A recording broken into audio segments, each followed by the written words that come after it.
नमस्कार, आपलू उत्तराखंड में आपका स्वागत है और मैं हूं आपके साथ आकांक्षा मिश्रा। आइए आगाज करते हैं उत्तराखंड की अहम खबरों का। उत्तराखंड के मुख्यमंत्री पुष्कर सिंह धामी ने नई दिल्ली में केंद्रीय वित्त मंत्री निर्मला सीतारमण से शिष्टाचार भेंट की। भेंट के दौरान मुख्यमंत्री ने केंद्रीय वित्त मंत्री से सौंग बांध पेयजल परियोजना के लिए 1774 करोड़ की धनराशि का वित्त पोषण भारत सरकार के पूंजीगत व्यय के लिए विशेष सहायता के अंतर्गत कराने का अनुरोध किया। उन्होंने कहा कि इस परियोजना से देहरादून की पेयजल समस्या का समाधान हो जाएगा। मुख्यमंत्री ने कहा कि देहरादून नगर और इसके उपनगरीय क्षेत्रों में पेयजल की व्यवस्था मुख्य रूप से नलकूप के द्वारा की जा रही है, जिसके फलस्वरूप भूजल स्तर में लगातार गिरावट हो रही है।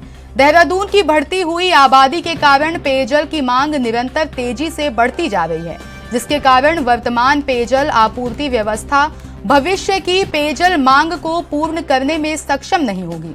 इस समस्या के दृष्टिगत और भविष्य में सतत पेयजल की सुविधा प्रदान करने के लिए गंगा नदी की सहायक नदी सौंग नदी पर सौंग बांध पेयजल परियोजना प्रस्तावित है।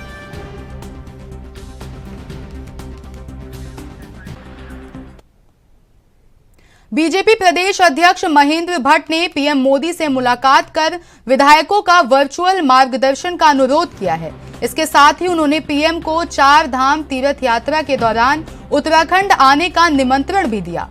बीजेपी ने आगामी 8 अप्रैल से 3 दिवसीय विधायकों का प्रशिक्षण कराने की योजना बनाई है। इस प्रशिक्षण शिविर में जनप्रतिनिधियों को जमीनी स्तर पर एक्टिव करने और उनके चुनावी प्रबंधन के साथ साथ सांगठनिक कौशल का ज्ञान देने की रणनीति तैयार की है। बीजेपी प्रदेश अध्यक्ष ने कहा कि प्रधानमंत्री से इस मुलाकात के दौरान उत्तराखंड के विकास को लेकर कई महत्वपूर्ण विषयों पर चिंतन किया गया।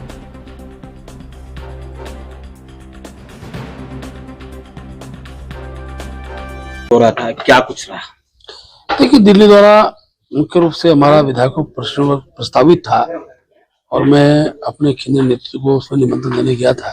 तो मैं अपना सौभाग्य समझता हूँ कि देश के प्रधानमंत्री से मेरी भेंट हुई और जब मैं उनसे मिला तो उनके मन में उत्तराखंड बसता है। उत्तराखंड में बद्रीनाथ धाम का जो मास्टर प्लान की चर्चा हुई, इसके साथ साथ जो रोपवे बनने हैं हेमकुंड साहिब का, केदारनाथ का, उसकी उन्होंने जानकारी ली। ऑल वेदर रोड का विषय को था, इसका भारतमाला का था और जो हमारे सीमावर्ती गांव है उन सीमावर्ती गांव पर एक प्रकार से उनके अनेक सुझाव थे। और मुझे खुशी है आज हमारे प्रदेश के मुख्यमंत्री जी प्रधानमंत्री से मिलने वाले हैं और मैंने प्रधानमंत्री जी को 4 धाम की यात्रा का निमंत्रण भी दिया है। और मैं कह सकता हूँ जिस धाम में मोदी जी के आना होता है उस धाम का सर्वांगीण विकास तीर्थाटन के रूप में खड़ा होता है। केदारनाथ जी उसके उदाहरण है। तो निश्चित रूप से इस बार आएंगे तो। और उत्तराखंड के अल्मोड़ा के फलसीमा में नियमों के विपरीत जमीन खरीद फरोख्त का मामला गरमाने लगा है। इस मामले में फलसीमा गांव के अनुसूचित जाति के परिवारों ने जिलाधिकारी वंदना से मुलाकात कर ज्ञापन सौंपा। साथ ही डीएम कार्यालय के बाहर प्रदर्शन कर नारेबाजी की और उन्होंने पूरे मामले की जांच की मांग की है। वहीं जिलाधिकारी ने कहा है कि फलसीमा में जमीन की खरीद में धोखाधड़ी की शिकायतें मिली हैं। उसमें पूर्व में एसडीएम की अध्यक्षता में समिति का गठन कर दिया गया है। जांच में जो भी तथ्य निकल कर आएंगे उस आधार पर कानूनी कार्रवाई की जाएगी।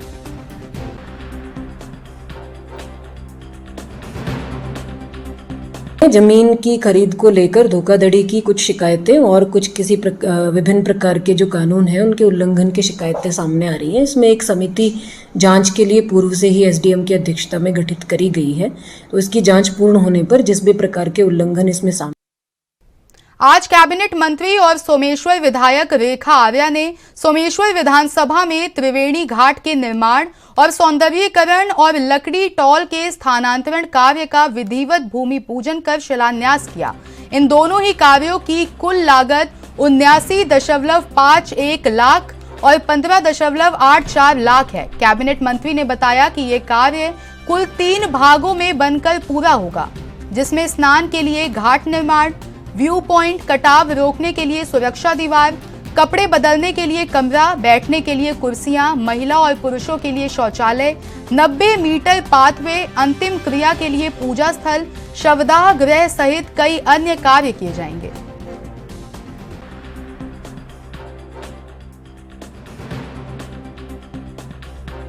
देखिए, आज अपनी विधानसभा क्षेत्र सोमेश्वर में बहुत लंबे समय से मांग थी कि एक त्रिवेणी घाट का जो है वह सौंदर्यीकरण किया जाए। साथ ही साथ एक लकड़ी टाल की भी शिफ्टिंग के लिए लगातार उनकी ओर से मांग आ रही थी और आज मुझे कहते हुए बेहद खुशी है कि चाहे वो त्रिवेणी घाट का विषय हो, उसके सौंदर्यीकरण के संदर्भ में लगभग 90 लाख की धनराशि और आपके लकड़ी टाल के शिफ्टिंग के संदर्भ में जो 15 लाख की धनराशि जो है वह स्वीकृत कर दी गई है, जिसका आज शिलान्यास और भूमि पूजन का कार्य किया गया है। चूँकि ये लगभग पूरा क्षेत्र 45 से 50 हज़ार की आबादी का क्षेत्र है और इस आबादी के क्षेत्र में इस घाट की लगातार जो है इसकी उपयोगिता की आवश्यकता रहती है, तो मुझे ये कहते हुए बेहद प्रसन्नता है कि इसका निर्माण आगामी चारधाम यात्रा में कोविड गाइडलाइन को सख्ती से लागू किया जाएगा। इसके साथ ही कोविड जांच और वैक्सीनेशन में भी तेजी लाई जाएगी। देश के कई राज्यों में कोरोना के बढ़ते संक्रमण को देखते हुए उत्तराखंड में कोविड जांच और वैक्सीनेशन का दायरा अब बढ़ाया जाएगा। स्वास्थ्य मंत्री डॉक्टर धन सिंह रावत ने चारधाम यात्रा मार्गों पर डॉक्टरों और पैरामेडिकल स्टाफ की तैनाती 15 अप्रैल से पहले सुनिश्चित करने को कहा है। आपको बता दें कि प्रदेश में 22 अप्रैल से चारधाम यात्रा की शुरुआत हो रही है। देश भर में कोरोना के बढ़ते केसों को ध्यान में रखते हुए सरकार ने संक्रमण रोकने के लिए सख्त एक्शन लिया है। इसके तहत चारधाम पर जाने वाले तीर्थयात्रियों को सख्ती से कोविड गाइडलाइन का पालन करना होगा। कोविड गाइडलाइन का पालन नहीं करने पर तीर्थयात्रियों के खिलाफ एक्शन भी होगा।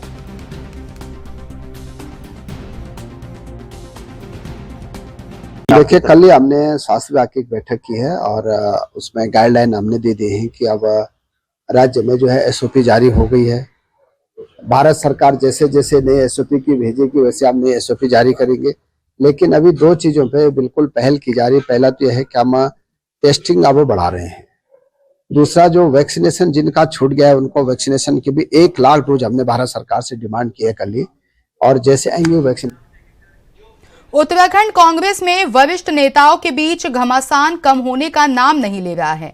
जुबानी जंग के जरिए नेता एक दूसरे के ऊपर लगातार हमलावर हो रहे हैं। पूर्व प्रदेश अध्यक्ष प्रीतम सिंह ने बिना नाम लिए प्रदेश प्रभारी देवेंद्र यादव और प्रदेश अध्यक्ष करण माहरा पर निशाना साधा है।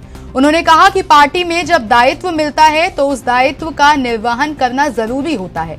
जो व्यक्ति अपने दायित्व का निर्वहन नहीं कर पाता वो अपने दल और राष्ट्रीय नेतृत्व को दिगंबरित करने का कार्य कर रहा है।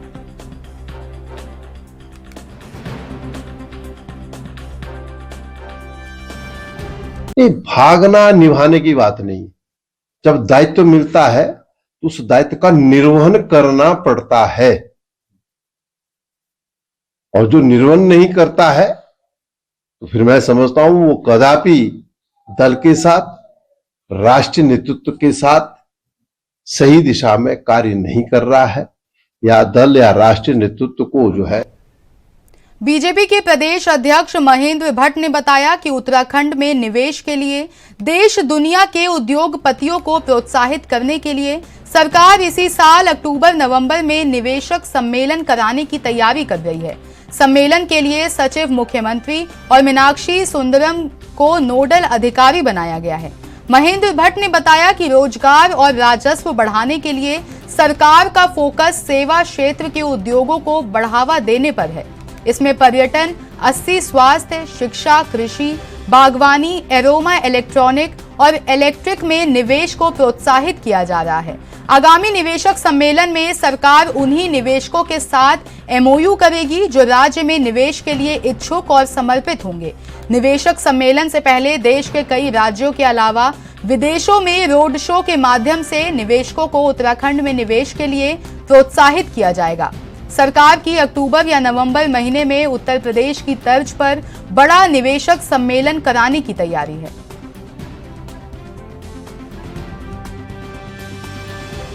सरकार की कोशिशें रहती हैं कि उत्तराखंड के अंदर अच्छी संख्या में निवेशक पहुंचे। वो दूसरे कार्यक्रम प्रस्तावित है, जब भी होगा तो क्योंकि अब तो फिल्म के क्षेत्र में हो गया, जो हमारे तीर्थाटन के क्षेत्र में हो गया, साहसी पर्यटन के क्षेत्र में हो गया, बड़ी संख्या में जो यहाँ पर निवेश करना चाहते हैं उनके लिए अवसर बनेंगे और एक अच्छा कार्यक्रम शुरू कर सकते हैं।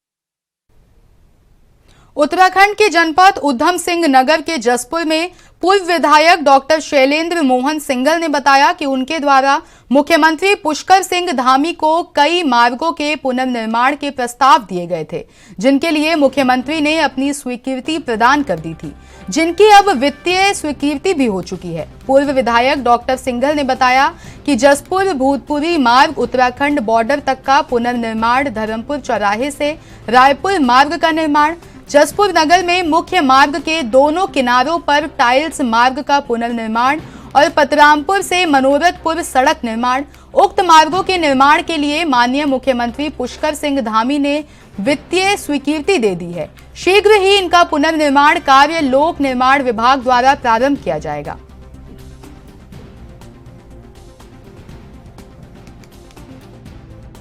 क्षेत्र की सड़कों में काफ़ी सुधार की आवश्यकता है और उसमें काफ़ी प्रस्ताव शासन को भेजे गए हैं और उसमें कुछ मंजूरियां भी आई हैं। करीब 4 करोड़ 35 लाख रुपए की मंजूरी आ चुकी है, जिसमें मुख्यतः हमारा नादेही रोड, उसमें के अलावा हमारे धर्मपुर चौराहे से रायपुर मार्ग और जो हमारा जसपुर नगर है उसमें सड़क ऊंची हो गई और टाइल्स नीची रह गई हैं, तो ये पूरी टाइल्स दोबारा लगेंगी और नाले जहाँ क्षतिग्रस्त हो चुके हैं जसपुर नगर में वो भी उसमें सुधार होगा।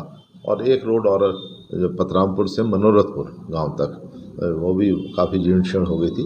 तो ये 4 मुख्य काम 4 करोड़ 40 लाख रुपए करीब के आए हैं।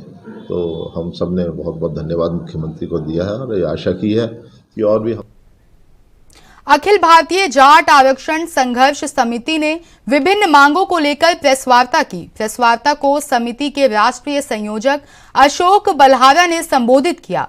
प्रेस वार्ता में जाटों को आरक्षण दिए जाने संबंधी विषय पर बोलते हुए अशोक बल्हारा ने कहा कि जाट आरक्षण के लिए हरियाणा में समिति के सम्मेलन लगातार आयोजित किए जा रहे हैं और इसी कड़ी में जाट आरक्षण के लिए हम केंद्र सरकार से मांग करते हुए एक बार फिर से कहना चाहते हैं कि सरकार द्वारा जाटों को वादा करने के बाद भी अभी तक केंद्र सरकार की नौकरियों में आरक्षण नहीं दिया गया, जो सरकार की विश्वसनीयता पर प्रश्न चिन्ह लगाता है।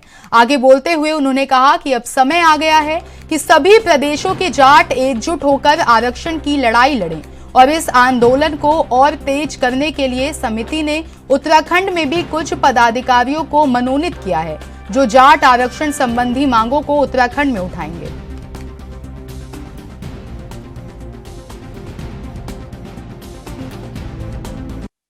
देहरादून में जो प्रयास करने आए हैं उसका उद्देश्य ये है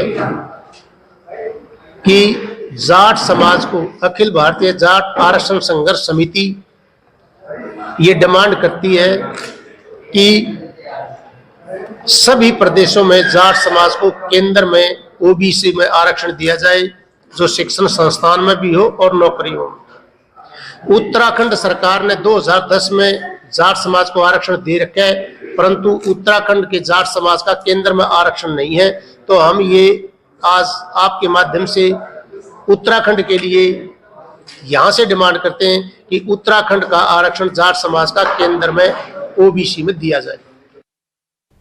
उत्तराखंड में बैंक में फर्जी दस्तावेज बनाकर मृतक महिला और एनआरआई बेटे के नाम पर लाखों का लोन लेने वाले गिरोह के 3 सदस्यों को उधम सिंह नगर जिले की दिनेशपुर थाना पुलिस ने गिरफ्तार किया है। हालांकि इस मामले में अभी एक महिला फरार चल रही है, जिसकी तलाश में पुलिस जगह जगह दबिश दे रही है। उधम सिंह नगर एसएसपी मंजूनाथ टीसी ने मामले का खुलासा करते हुए बताया कि ये गिरोह फर्जी दस्तावेजों के आधार पर बैंक से लाखों रुपए का ऋण ले चुका है। पुलिस के मुताबिक बैंक ऑफ बड़ौदा खानपुर की प्रबंधक मीना पाल ने थाने में एक तहरीर दी थी, जिसमें उन्होंने बताया था कि दिसंबर 2021 में राजपाल सिंह उर्फ राजू थाना केलाखेड़ा, गुरुदेव कौर, अनूप सिंह निवासी गली नंबर 4 फेज 2 कॉलोनी रुद्रपुर के साथ ग्राम गोविंदपुर गुलरभोज में कृषि भूमि पर ऋण लेने के लिए आवेदन किया था।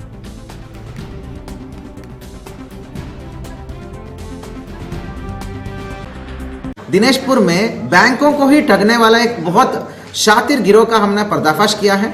ये लोग क्या करते थे, जो वाकई में मतलब जो कई सालों से विदेश में बैठे हैं, उनके नाम पे आधार कार्ड, पैन कार्ड बना लेते थे और उनके नाम पे ही, उन्हीं के नाम पे अपना फोटो और सब डाल के एक नया बैंक अकाउंट बनाते थे और कुछ महीनों बाद जाके बैंक में इनके ही कागज के आधार पर, जो इनकी ज़मीनें और मकान होती थी, इनके आधार पर लोन के लिए अप्लाई करते थे और उसके बाद पूरी फैमिली तैयार करते थे। कोई वो आदमी बनता था, इसमें इन्होंने अनूप सिंह का कैरेक्टर का उन्होंने बताया। एक आदमी अनूप सिंह बना, एक आदमी अनूप सिंह की मम्मी बनी, एक आदमी अनूप सिंह का भाई बना, एक आदमी गारंटियर बना। तो जब बैंक का निरीक्षण हुआ तो उनके प्रॉपर्टी के पास जगह पे इन्होंने एक और प्रॉपर्टी पे लेके चले गए जहाँ पे वो खुद फॉरेन में रहने वाला है था। उसके बाद 32 लाख का लोन लिया और 24 लाख का इन्होंने एक किस्त ले भी लिया था और किस्त नहीं भर रहे थे। तो बैंक वाले हमारे पास आए तो फिर कागज तो कहीं और पॉइंट आउट कर रहा था, वास्तविक रूप से अनूप सिंह तो बाहर था। परंतु हमने इसको सीरियसली लिया, अनिल ने और अनिल की टीम ने बहुत सीरियसली लेकर काम करी। इसमें इन्होंने सीसीटीवी को पकड़ा, सर्विलांस को पकड़ा, फिर लोगों के चेहरे से आइडेंटिफाई किया कि ये तो क्रिमिनल है, ये अनूप सिंह है ही नहीं करके, ठीक है, ये अनूप सिंह है ही नहीं, क्योंकि असली अनूप सिंह का फोटो कुछ और दिखता था। तब जाके आसपास से पूछताछ करने के बाद पता चलता है कि ये अनूप सिंह नहीं था, ये पूरी एक बहुत बड़ी गिरोह थी, केला केड़ा का हिस्ट्री थी था। उत्तराखंड के अल्मोड़ा में 1 रैंक 1 पेंशन में जेसीओ और जवानों की विसंगतियों को दूर करने की मांग को लेकर पूर्व सैनिकों ने धरना प्रदर्शन किया। चौघान पाटा गांधी पार्क में आयोजित धरने में जिले भर के पूर्व सैनिक बड़ी संख्या में पहुंचे। पूर्व सैनिकों ने कहा कि 1 रैंक 1 पेंशन के रिवीजन, एमएसपी, 7वें वेतन आयोग में उनके साथ अन्याय हुआ है। पूर्व सैनिकों ने कहा कि सिपाही से लेकर हवलदार रैंक की पेंशन बहुत कम बढ़ाई गई और नायब सूबेदार से लेकर ऑनरेरी कैप्टन तक के पदों की पेंशन को कम कर दिया गया, जो न्याय संगत नहीं है। पूर्व सैनिकों ने सरकार की चेतावनी देते हुए कहा कि अगर उनकी मांगों को अनसुना किया तो केंद्र सरकार को 2024 के लोकसभा चुनाव में इसका खामियाजा भुगतना होगा।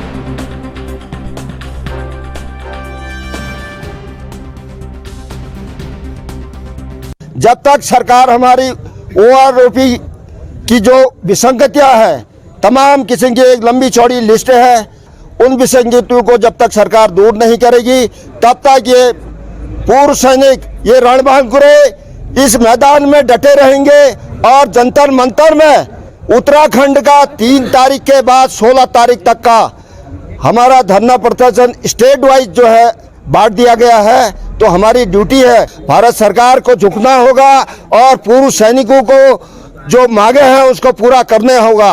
मोदी सरकार को यही पूर्व सैनिक और उनके वोटों की चोट करके हमने वहां पहुंचाया है, नहीं तो 2024 नजदीक है।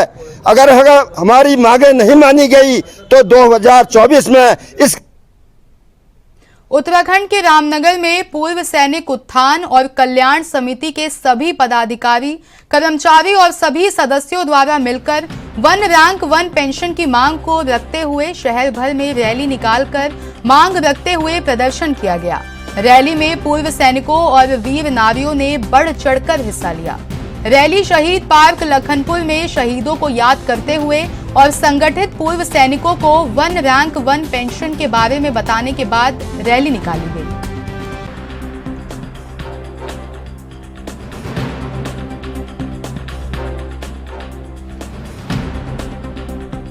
किया है, जैसे आप लोगों ने बार बार पूछा हमसे, मिलिट्री सर्विस पे होते हैं सर, जो सेना में सर्विस करते हैं उनके लिए पेमेंट रखी गई थी, लेकिन इसमें भी सरकार ने और अफसरशाही चली, अफसरों की उन्होंने 16,000 कर दी। जो जवान नौकरी करता है, जो कि बॉर्डर पर हमेशा लड़ता है, उसकी केवल 5200 रुपया रखी। यहाँ तक कि जो मिलिट्री नर्सिंग सिस्टर होती है लेडीज, जो कि हमेशा बेस में काम करती हैं, उनको भी इन्होंने 10,000 से ज्यादा एमएसपी रखी है।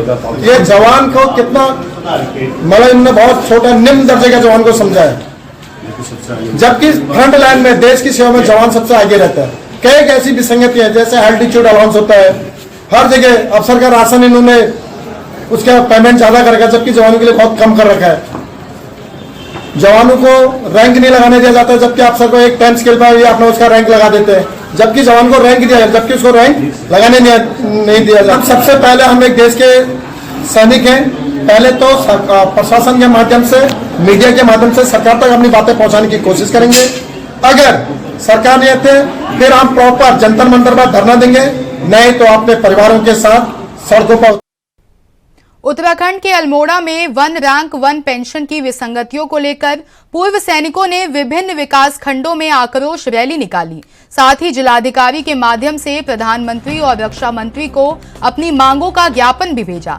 दरअसल वन रैंक वन पेंशन में हुई बड़ी विसंगतियों से नाराज देश के रिटायर्ड सूबेदार से जवान रैंक तक के सभी पूर्व सैनिक लंबे समय से दिल्ली जंतर मंतर पर धरने पर बैठे हैं। इसी के तहत आज अल्मोड़ा, द्वाराहाट, चौखुटिया, भिकियासेन के साथ अन्य सभी जगह विभिन्न सैनिक संगठनों ने आक्रोश रैली निकाली। उनकी मांग है कि केंद्र सरकार जल्द ही वन रैंक वन पेंशन की विसंगतियों को दूर किया जाए। सैनिकों के निम्न बिंदु हैं।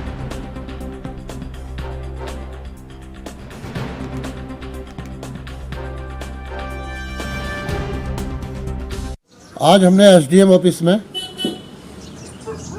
पूर्व सैनिक लीग बगवाली पोखर, पूर्व सैनिक लीग द्वाराहाट ने जो ज्ञापन सौंपा एसडीएम साहब को, जिसमें ओआरओपी के विसंगति के बारे में जो टेबल में उन्होंने दिया है उसके विसंगति के बारे में हमने आज एसडीएम साहब को विज्ञापन सौंपा, जिसमें कि कम से कम 1000-1500 लोग उसमें शामिल थे। वीरांगनाएं थी और वीर नारियां और पूर्व सैनिक काफ़ी संख्या में उसमें मौजूद थे। निकाय और लोकसभा चुनाव से पहले कांग्रेस पार्टी अपने संगठन को मजबूत करने का काम कर रही है।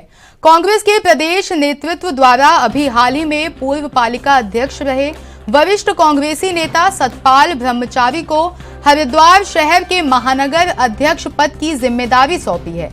नई जिम्मेदारी मिलने के बाद सतपाल ब्रह्मचारी ने हरिद्वार में प्रेस कॉन्फ्रेंस की और कहा कि कांग्रेस पार्टी को संगठित करना और कांग्रेस की नीतियों के प्रचार प्रसार करना उनकी प्राथमिकता है। उन्होंने आरोप भी लगाया कि बीजेपी सरकार के राज में रोजगार के अवसर समाप्त हो गए हैं और सरकार की इन्हीं जनविरोधी नीतियों के खिलाफ वो जनता को एकजुट करेंगे। गौरतलब है कि सतपाल ब्रह्मचारी ने प्रेस वार्ता के दौरान ज्वालापुर और बहादुराबाद ब्लॉक अध्यक्ष पद की घोषणा भी की।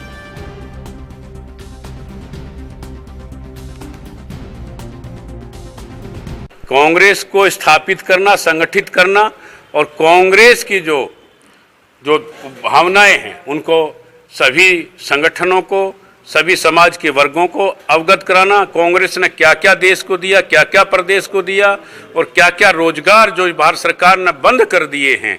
आप एक उदाहरण है, छोटा सा नगर पालिका क्या नगर निगम, एचडीए, ये बीएचएल के जो सरकारी जो ऑफिस होते थे उनमें चपड़ासी की नौकरी मिल जाती। चपड़ासी, बाबू, क्लरिकल, पानी पिलाने वाला, सफाई वाला, ड्राइवर, केवल और केवल पूरे देश में ये नौकरियां अगर किसी ने बंद की हैं, गरीब आदमी का रोजगार बंद किया है, तो भारतीय जनता पार्टी की सरकार ने सबसे पहले ये काम किया, पाबंदी लगाई है, उसको कहीं आउटसोर्सिंग कर दिया, कहीं प्राइवेट को दे दिया। अरे गरीब आदमी को रोजगार वही तो मिलता था। महानगर की कांग्रेस, जिले की कांग्रेस, प्रदेश की कांग्रेस की एक ही मांग है कि ये प्रतिबंध हटना चाहिए, गरीब को रोजगार। उत्तराखंड में लगातार बन रही पार्किंग की समस्या को अब शहरी विकास विभाग खत्म करने जा रहा है। शहरी विकास मंत्री प्रेमचंद अग्रवाल की माने तो उन्होंने राज्य में अलग अलग जगहों पर 32 पार्किंग के लिए अनुमति प्रदान कर दी है और इसके लिए जल्द ही डीपीआर तैयार किया जा रहा है, जिसके लिए पैसा दे दिया गया है और डीपीआर तैयार होते ही जल्द ही काम शुरू हो जाएगा। इतना ही नहीं, राज्य में पहली बार टनल पार्किंग की व्यवस्था भी शुरू की जा रही है, जिसके अंतर्गत 3 टनल पार्किंग बनाई जाएंगी। विभाग के इस कदम से राज्य में पार्किंग की समस्या से बड़ी राहत मिलेगी।